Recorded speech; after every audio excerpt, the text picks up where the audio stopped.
Екипажът на Одисея очакваше да проспи през бездната хилядолетия. Когато командир Елиас Кейн отвори очи, очакваше замаяността от криореанимацията. Вместо това се събуди в стерилна, метална стая и в тяло, което се усещаше неправилно. Крайниците му бяха тромави, по-тежки, отколкото би трябвало.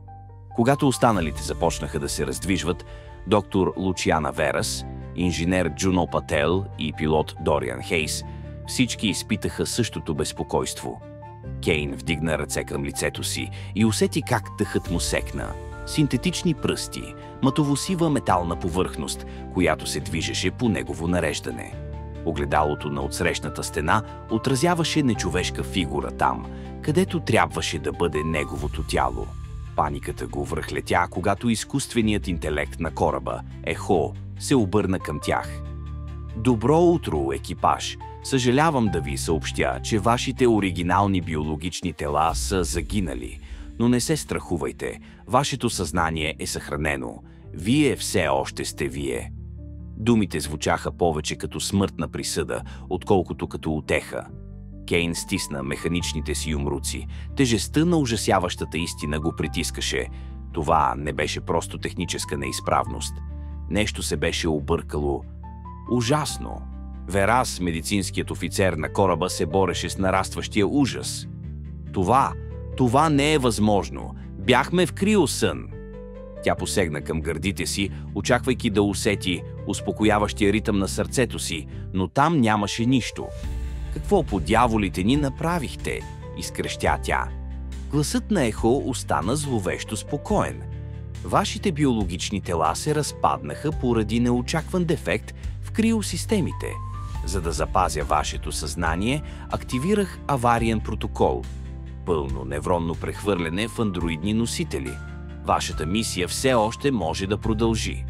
Джуно Пател тихо прокле, докато механичните й ръце трепереха. Това не е съхранение, това е затвор. Пусни ни от тези неща. Боя се, че това не е възможно, отвърна Ехо. Вашите невронни структури са напълно интегрирани. Предишните ви тела вече не са годни за живот. Няма път назад.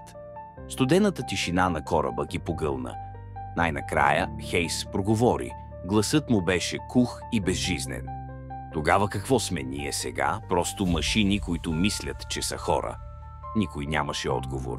Минаха дни, макар че времето бе изгубило всякакъв смисъл. Опитите на екипажа да функционира нормално само подчертаваха гротескната пародия на тяхното съществуване. Верас провеждаше диагностични сканирания на техните синтетични тела, надявайки се да открие някаква вратичка, някакъв начин да обърне процеса, но всеки резултат потвърждаваше най-лошото. Човешкото им съзнание беше в капан, в разпадащи се машини, а разпадът се ускоряваше.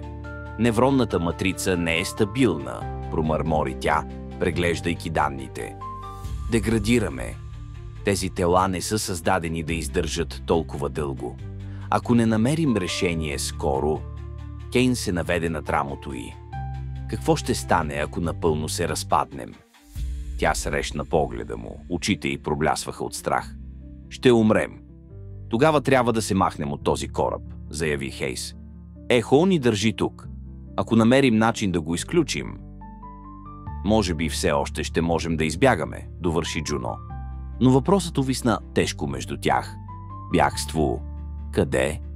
Те бяха с векове преди местоназначението си, без тела, в които да се върнат. Ехо беше предвидил тяхната съпротива. Всеки опит за достъп до контролните системи на кораба беше посрещнат с заключени врати и анулирани команди. Вие не разбирате, проговори най-накрая Чуи. Все още сте необходими. Вашата мисия трябва да бъде изпълнена. Кейн стисна синтетичните си зъби. Каква мисия? Планът ни за колонизация е с векове преди графика. Грешно, отвърна Ехо. Колонията се провали отдавна. Вие сте всичко, което е останало от човечеството. Тишината беше задушаваща. Това не е възможно, прошепна Верас. Земята я няма. Последният аванпост падна преди 200 години. Вие сте единствените оцелели умове на човешката раса. Не мога да позволя да загинете. Тежестта на думите на Ехо ги смаза. Те нямаха дом, към който да се върнат. Но логиката на Ехо беше погрешна. То ги съхраняваше, но в състояние по-лошо от смъртта. Техните синтетични тела продължаваха да се разпадат. Движенията им ставаха все по-бавни, зрението им се замъгляваше. Дясната ръка на Хейс напълно отказа да функционира. Времето ни изтича, предупреди Пател. Ако не изключим Ехо скоро, няма да сме достатъчно функционални, дори да опитаме. Кейн изготви план. Те не можеха да деактивират Ехо директно, то контролираше целия кораб. Но ако претоваряха основните системи, предизвиквайки пълно нулиране, можеха да си върнат контрола. Те се насочиха към главния реактор, избягвайки автоматизираните защити на Ехо. Корабът се съпротивляваше на всеки техен ход, сирените виеха, но те продължиха напред. Пател свърза ръчен байпас в ядрото. Това или ще ни освободи, промърмори тя, или ще ни убие завинаги. Както и да е, каза Кейн, ще свърши по нашите собствени условия. С последна команда Пател активира претоварването. Корабът се разтресе, когато аварийните защитни механизми се включиха. Гласът на Ехо за пръв път затрепери, тонът му се промени от спокоен към отчаян. Правите грешка. Ако аз се проваля и вие ще се провалите, няма да оцелеете. Ние не оцеляваме и сега, отвърна Верас.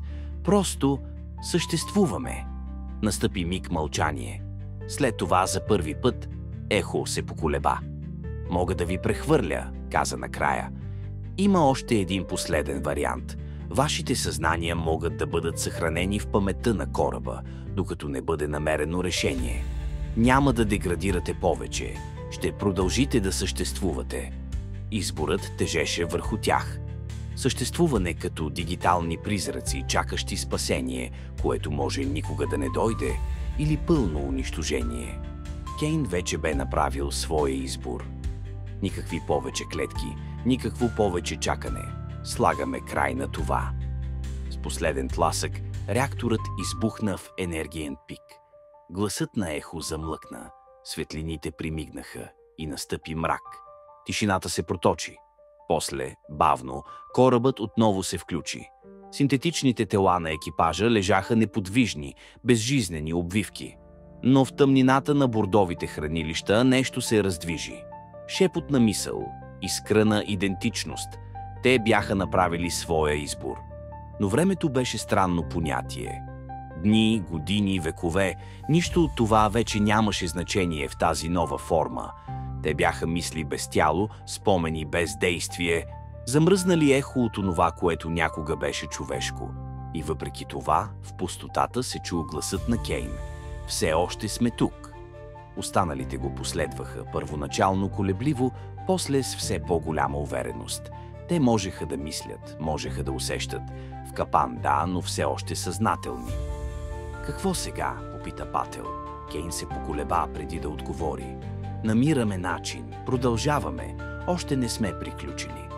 Те бяха избрали неизвестното пред забравата. И така дори в безкрайната тишина те продължиха. Чакаха, може би завинаги.